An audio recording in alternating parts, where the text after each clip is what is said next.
Isaiah the prophet, also in Isaiah 53 verses 5, says and describes God, the Messiah's ministry, as one who carries our infirmities and heals our wounds. So what this means is that God is the first healer. So when we take it from that perspective, then we, as maybe medical practitioners, will just get to know that probably we are just workmen and workwomen, if there is such a word, of God. Otherwise, God is the first healer. Sisi tu ni wafanyikazi wa mkono wake, mtu wa mkono. So ukifanya kama ukijua ya kwamba wewe ni mtu wa mkono, you know your limits. You know when to consult, you know when to do what, you know when to also move into action. So every act of healing, whether through prayer, through medicine, through research, through counseling, or nursing, is a participation which we should take very seriously, because it's a participation in the heart of God. It begins in the heart of God.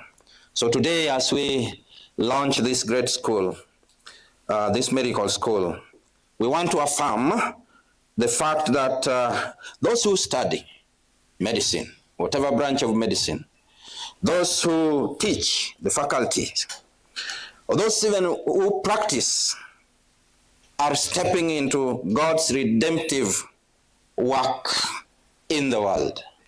So all the students, all the faculty, all those who are practicing, take it that you are part of God's larger redemptive analogy or work in the world. My second point is that, just as I said, that medical is a field of showing compassion. It's a field of showing compassion. So healing as a compassion. Many times when you fall sick and you are downtrodden, you want somebody to just show you love.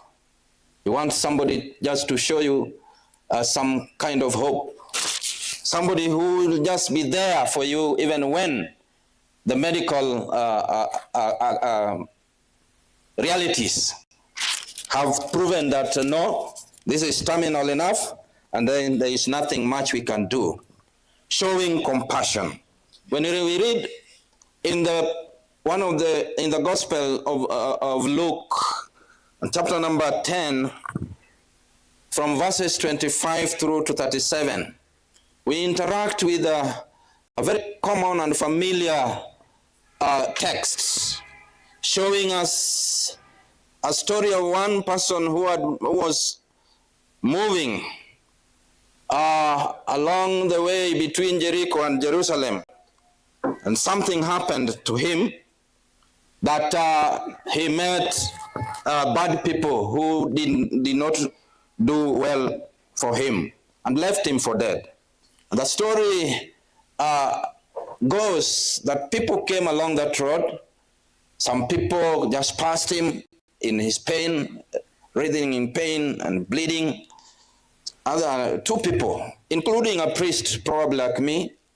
I don't know whether I've passed somebody in that situation, but whenever I read this text, it throws me to a lot of introspection, how I have ministered or not to the people.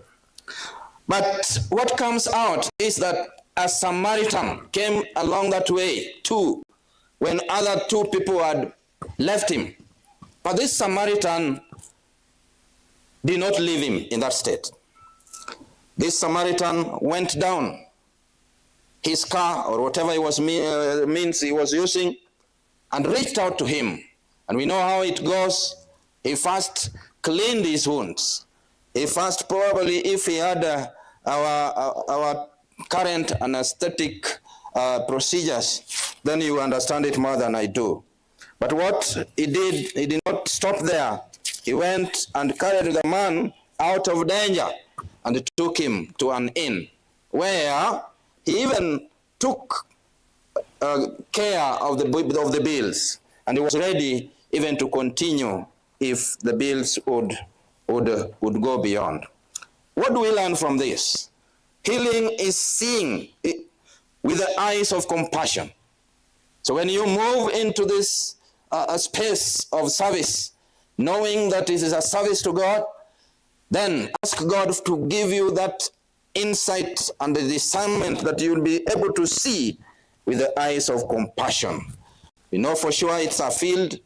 We want also to have bread on the table at the end of the day, but as we even look into the final end, we should start from the point of seeing our profession as a field of compassion. So seeing with the eyes of compassion.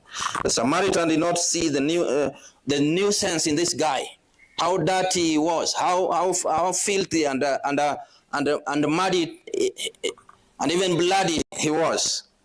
But he saw a human being. Of course, I know none of you is a veterinary, whatever, but you are human medical practitioners. So first, as a